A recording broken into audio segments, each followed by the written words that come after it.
اور رحیم نے دو صفتیں بیان کی، توجہ ہو، ایک اس کی صفت ہے غالب اور ایک اس کی صفت ہے رحیم۔ علماء کہتے ہیں کہ اس کا ما قبل سے تعلق ہے، قرآن اس نے اتارا ہے جو غالب ہے، اس لیے کسی مائی کے لال میں جرأت نہیں ہے کہ اس کی زیر زبر بھی بدل سکے، اس لیے کہ اتارنے والا غالب ہے۔ تو جب تک قرآن بولتا رہے گا محبوب، یہ گواہی موجود رہے گی انک لمن المرسلین، سارا زمانہ انکار بھی کرتا رہے، قرآن کی بولی تیری گواہی پیش کرتی رہے گی۔ اور دوسری صفت لگائی رحیم، قرآن اس نے نازل کیا ہے جو رحیم ہے۔ علماء فرماتے ہیں اس کی مناسبت کیا ہے؟ کہا کہ اس کے رحیم ہونے کی یہ تھوڑی دلیل ہے کہ رب ہو کے بندوں سے بات کر رہا ہے، اس نے قرآن اتارا ہے اور رب ہو کے بندوں سے ہم کلام ہو رہا ہے اپنے محبوب کی وساطت سے، تو یہ اس کے رحیم ہونے کی دلیل ہے۔ تو یہ اس نے نازل کیا جو غالب بھی ہے جو رحیم بھی ہے۔ لِتُنذِرَ قَوْمًا مَّا أُنذِرَ آبَاؤُهُمْ فَهُمْ غَافِلُونَ، تاکہ تم اس قوم کو ڈر سناؤ جس کے باپ دادا نہ ڈرائے گئے تھے، تو وہ بے خبر ہیں، وہ غفلت میں ہیں۔ حضرت امام فخر الدین رازی فرماتے ہیں یا ما نافیہ ہے یا پھر یہ ما مصدریہ ہے۔ جن لوگوں نے اس کا ترجمہ کیا ہے عمومی طور پہ مفسرین ادھر ہی گئے ہیں کہ یہ ما نافیہ ہے، تو مفہوم ہوا کہ محبوب آپ اس قوم کو ڈرائیں، مدتیں ہوئی ان کے آباء و اجداد کو بھی کسی نے ڈر نہیں سنایا تھا، تو وہ غفلت میں پڑ گئے ہیں۔ حضرت عیسیٰ علیہ السلام کے اٹھائے جانے اور حضور کے پیدا ہونے کے درمیان 571 سال کا فاصلہ ہے، پھر 40 سال کے بعد حضور نے اعلان نبوت کیا، تو 611 سال ہو گئے تھے کہ قوموں نے وحی کا اجالا نہیں دیکھا تھا، اور اتنی دیر اندھیرے میں رہنے کے بعد اب روشنی ان کو عجیب لگتی تھی۔ طویل مدت اندھیرے میں بیٹھے رہے تو اچانک بجلی آ جائے تو پھر ایک دفعہ آنکھوں پر بوجھ ہوتا ہے، تو جو اتنا عرصہ کفر کے ظلمت قدے میں رہے اور اندھیروں سے نبھا کرنا ان کا مزاج بن گیا اور وہ ان کی فطرت بن گئی، جب وحی کا اجالا چمکا تو وہ انکار تو کریں گے، چونکہ وہ ان کی طبع کے اندر رچ بس گیا ہے اندھیرا۔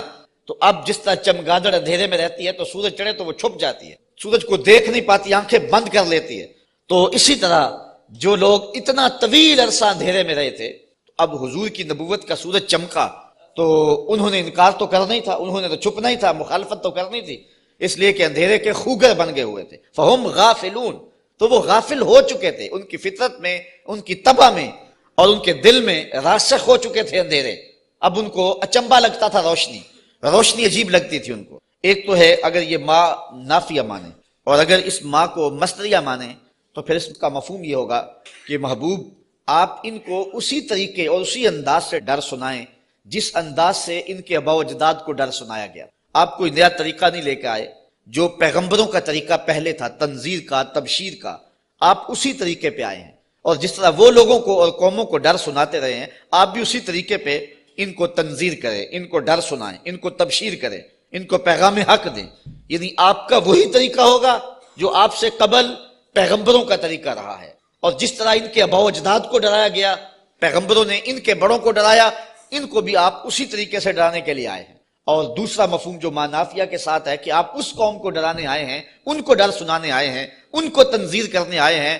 مدتیں ہو گئیں کہ ان کے آباء و اجداد کو بھی کسی نے ڈر نہیں سنایا تھا، اب غفلتوں کے خوگر ہو گئے ہیں، اب عادی ہو گئے ہیں اندھیروں میں رہنے کے، تو تیری بات ان کو عجیب لگے گی تو مخالفت بھی کریں گے، تانے بھی دیں گے، پتھر بھی اٹھائیں گے، اور گڑھے بھی کھودیں گے، کانٹے بھی بچھائیں گے، طائف کا بازار بھی سجے گا، مکے کی گلیوں میں دکھ بھی آئیں گے، احد اور بدر کی جنگیں بھی ہوں گی۔ اس سخت حالات سے محبوب آپ کو گزرنا ہوگا، اس لیے کہ آپ کا پالا اس قوم سے پڑنے لگا ہے جن کے آباء و اجداد نے بھی مدتیں ہوئی روشنی نہیں دیکھی تھی، تو ان کے پاس جب آپ روشنی کا پیغام لے کے جائیں گے تو ان کو یہ بات عجیب لگے گی، اس لیے آپ ان کو تنذیر کرنے جا رہے ہیں۔ لَقَدْ حَقَّ الْقَوْلُ عَلَىٰ أَكْثَرِهِمْ فَهُمْ لَا يُؤْمِنُونَ، بے شک ان میں اکثر پر بات ثابت ہو چکی ہے کہ وہ ایمان نہیں لائیں گے۔ ابو جہل، ابو لہب، عتبہ عتیبہ اور کئی لوگ ہیں، یہ اتنے راسخ ہو چکے ہیں کفر میں، اور ان کے اندر اتنا زنگ چڑھ گیا ہوا ہے کہ محبوب یہ ایمان نہیں لائیں گے۔ آپ گھبرائیں نہیں، اپنے عمل تبلیغ کو جاری رکھیں، کٹھن حالات میں آپ روشنی کے دیے روشن کرتے چلے جائیں، اندھیرا چھٹتا چلا جائے گا لیکن اکثر لوگ نہیں مانیں گے، مخالفت کریں گے، کھڑے ہو جائیں گے، مقابلہ کریں گے، بہت کچھ ہوگا۔ محبوب یہ بات طے شدہ ہے کہ آپ کی مخالفت ہوگی اور زیادہ لوگ نہیں مانیں گے۔ اِنَّا جَعَلْنَا فِي أَعْنَاقِهِمْ أَغْلَالًا، ہم ان کے گردن میں، ان کے گلوں میں طوق چڑھا دیے۔ حضرت مولا کائنات سید علی المرتضیٰ رضی اللہ تعالیٰ عنہ اپنے ان دونوں ہاتھوں کو یوں جوڑ کر کے اپنی گردن کے نیچے رکھا، تو جب گردن کے نیچے رکھا تو سر اوپر اٹھ گیا، تو فرمایا جس طرح گردن کے نیچے ہاتھ رکھنے سے گردن تن جاتی ہے اور سر اوپر اٹھ جاتا ہے، اللہ نے کافروں کے گلے میں یوں توق چڑھا دیے ہیں کہ ان کی گردنیں اوپر کو اٹھی ہیں اور وہ چڑھتے ہوئے سورج نبوت کا دیکھ ہی نہیں سکتے ہیں۔ اچھا آگے لفظ بھی فرمایا فَهِيَ إِلَى الْأَذْقَانِ، اور وہ ٹھوڑیوں تک چڑھے ہوئے ہیں۔ فَهُمْ مُقْمَحُونَ، مقمحون عربی میں ایسے اونٹ کو کہتے ہیں کہ جس کو کھینچ لیا جائے، جس کی گردن کھینچ لی جائے اور وہ نیچے بھی نہ دیکھ سکے، دائیں بائیں بھی نہ گردن موڑ سکے، آنکھیں تاڑے لگ جائیں اور گردن اوپر کو اٹھی ہو، نیچے سبز چارہ بھی ہو تو اسے دکھائی نہ دے، اس کو کہتے ہیں ایبالن مقمحن، ایسا اونٹ کہ جس کی گردن اٹھی ہوئی ہے۔ اللہ کہتا ہے فہم مقمحون، یہ بھی مقمحون ہیں، ان کی گردنیں بھی اوپر کو اٹھ گئی ہیں، اس لیے محبوب نے کچھ سجائی نہیں دے رہا۔ مزید یہ وجعلنا من بین ایدیہم صدا ومن خلفہم صدا، ہم ان کے آگے بھی دیوار کر دی ہے، ان کے پیچھے بھی دیوار کر دی، دو دیواریں چن دی آگے پیچھے۔ فاغشیناہم، اور پھر ان کے منہ کے اوپر خول چڑھا دیے، فہم لا یبصرون، تو وہ نہیں دیکھ سکتے۔ مجھے بتاؤ کہ آگے بھی دیوار ہو پیچھے بھی دیوار ہو، منہ کے اوپر کپڑا خول چڑھا ہوا ہو اور نظر تاڑے لگی ہوئی ہو، گردن اٹھی ہوئی ہو، گلے میں توق ہو، تو چڑھتا ہوا سورج دکھائی دے گا؟ چمکتا ہوا چاند نظر آئے گا؟ ٹمٹماتے ہوئے ستارے سجھائی دیں گے؟ کہا محبوب ان کی حالت بھی یہ ہے، تیری نبوت کا سورج تو چمک رہا ہے، انہیں دکھائی نہیں دے رہا ہے، اس لیے کہ یہ اس اندھیرے میں پھنس گئے ہوئے ہیں۔ مفسرین نے یہ بھی لکھا ہے کہ کچھ کافر ابو جہل، نضر بن حارث اور باقی پتھر لے کے حضور کو مارنے کے لیے، حضور کو اذیت دینے کے لیے گئے تھے، لیکن پھر اس طرح ان کی گردن اٹھ گئی اور ہاتھ ان کے ٹھہر گئے، اور کسی نے دیکھا کہ ایک بیل ہے جو اس کے اوپر حملہ کرنے والا ہے، تو ان کی حالت کو بیان کیا گیا ہے۔ تو اللہ فرماتا اب وہ دیکھ نہیں سکتے۔ وَسَوَاءٌ عَلَيْهِمْ أَأَنذَرْتَهُمْ أَمْ لَمْ تُنذِرْهُمْ لَا يُؤْمِنُونَ، اب برابر ہے کہ آپ ان کو ڈرائیں یا نہ ڈرائیں، یہ ایمان نہیں لائیں گے، اس لیے کہ اندھیرے جم گئے ہوئے ہیں۔ اب یہاں ایک سوال پیدا ہوتا ہے، اور وہ یہ کہ جب اللہ نے ان کو ایسا کر دیا ہوا ہے تو اب اگر ایمان نہیں لاتے ہیں تو پھر ان کا کیا قصور؟ کیونکہ اتنا طویل عرصہ نبی نہیں آئے، پیغمبر نہیں آئے، اندھیروں میں یہ خوگر ہو گئے۔ تو کہا نہیں، ایسی بات نہیں ہے، بات یہ ہے کہ پیغمبر جب آئے تو انہوں نے تکذیب کر کے، پیغمبر کی توہین کر کے، نبی رحمت کی تضحیق کر کے، حضور کا انکار کر کے، اذیتیں دے کے اپنے لیے ایسا ماحول پیدا کر دیا کہ اللہ نے پھر ان کے دلوں پہ زنگ چڑھا دیے۔ اب یہ کچھ دیکھ نہیں سکتے، تو یہ نہیں تھا کہ ان کو روشنی دی نہیں گئی تھی، ان کو اجالا فطرتاً بھی دیا گیا تھا، انہوں نے اسے بھی مسخ کر لیا، اور ان کو روشنی پیغمبر رحمت کے ذریعے سے بھی آئی تھی، انہوں نے اس کا بھی انکار کر دیا۔ اب اس حالت میں پہنچ گئے پیغمبر کی توہین کی وجہ سے کہ رب کی غیرت بھی جوش میں آئی، رب نے دیواریں چن دی، اب کچھ دکھائی دے نہیں رہا۔ یار اس سے بڑھ کر کیا بات ہے کہ چاند ٹکڑے ہو کے قدموں میں آئے اور یہ پھر بھی نہ مانے، سورج پلٹ کے عصر کے وقت پہ آئے، یہ پھر بھی نہ مانے، ابو جہل مٹھی میں کنکر لے کے آئے اور کہے آپ اللہ کے رسول ہیں، بتاؤ میری مٹھی میں کیا ہے، تو حضور بول کے کہیں میں بتاؤں یا جو مٹھی میں وہی بتا دے، تو اب بھی وہ نہ مانے اور کہے ھذا من سحر ابن ابی کبشہ، یہ ابو کبشہ کا جادو ہے جو سر چڑھ کے بول رہا ہے۔ تو یہ ان کے آگے پیچھے دیواریں نہیں ہیں تو اور کیا ہے، ورنہ اتنے واضح دلائل دیکھنے کے باوجود بھی ان کو نظر نہیں آ رہا، یا رشتہ دار بھی ہیں لیکن نظر نہیں آ رہا، پاس بیٹھتے بھی ہیں نظر نہیں آ رہا، اور بلال حبشے سے دیکھ رہا ہے، سلمان کو فارس سے دکھائی دے رہا ہے، اور صہیب کو روم سے نظر آ رہا ہے، کول ہندیاں بھی کہیں اپنا نہ جانے، دل والے آنکھیں دلدار آگے۔ تو یہ اپنی اپنی قسمت کی کہانی ہے۔ تو کہا محبوب آپ ان کو ڈرائیں یا نہ ڈرائیں، یہ ایمان نہیں لائیں گے۔ انما تنذر من اتبع الذکر وخشی الرحمن بالغیب فبشرہ بمغفرۃ واجر کریم۔ اچھا سوال پیدا ہوتا ہے جب لوگ تو ایمان لائیں گے نہیں، لوگ تو مانیں گے نہیں، انکار پہ انکار کرتے جائیں گے، دل اندھے ہو گئے ہیں، آگے پیچھے اوپر نیچے پردے ہی پردے ہیں، تو پھر تبلیغ کیوں کی جائے، تبلیغ عمل جاری کیوں رکھا جائے؟ جب زمین ہی بنجر ہے تو پھر بیج کیوں ڈالا جائے؟ جب زمین ہی جو ہے وہ شور اور کلر ہے تو پھر می برسنے سے ہوگا کیا؟ تو پھر تبلیغ کا عمل رک جانا چاہیے۔ کہا محبوب نہیں، تیرے کرم کا می برستا رہنا چاہیے، تیرے کرم کا می جو ہے وہ ان کے اوپر نازل ہوتا رہنا چاہیے۔ یہ نہیں مانیں گے، ایسے بھی ہیں۔ انما تنذر من اتبع الذکر، محبوب آپ اس کو ڈر سناؤ جو نصیحت کے پیچھے پیچھے چلے۔ ایک وہ ہے جو سنتے نہیں، اور ایک ہے جو جھولیاں پھیلا کے پیچھے پیچھے آ رہے ہیں۔ ایک وہ ہے کہ آپ سناتے ہیں کانوں میں انگلیاں ٹھونس لیتے ہیں، اگر سنائیں تو پھر بھی ایک کان سے سن کے دوسرے کان سے نکال لیتے ہیں، اور ایک وہ بھی ہیں کہ تو پہاڑ کی چوٹی پہ بیٹھا ہے اور محبت والا، آنکھوں میں ظاہری روشنی بھی نہیں رکھتا۔ عبداللہ ابن مکتوم